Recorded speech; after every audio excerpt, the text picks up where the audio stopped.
बहन बाबू हई हो प्यारी। ए बाबू का बुझला?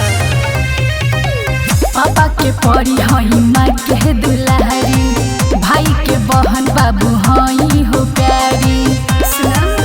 हमरा छुअबे त बाबू भारी कांड हो जाई, जहिया बाबू रे तोहर रिमांड हो जाई, गोली चहली जाई भारी कांड हो जाई।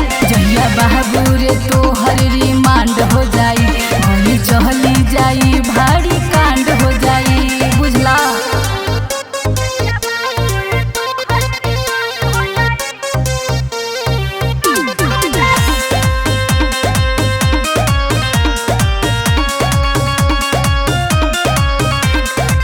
हई चौहान बाबू जहने जमाना, गोली बंदूक के लागल बा करे खाना।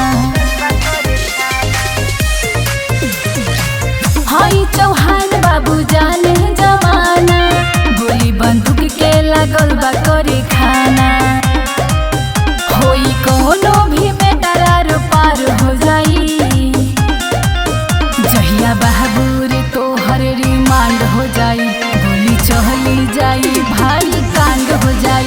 जहिया बाबू रे तोहर रिमांड हो जाई, गोली चहली जाई भारी कांड हो जाई, बुझला।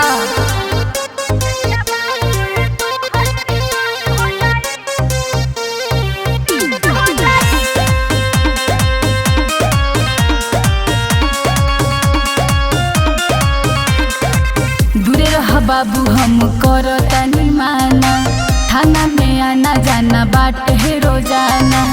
हमर जतिये बड़ा लगा बुझला।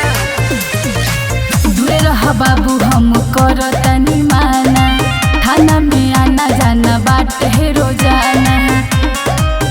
मारब गोहली तो जिला बरांड हो जाई, जहिया बाबू रे तोहर रिमांड हो जाई, गोली चहली जाई भारी कांड हो जाई।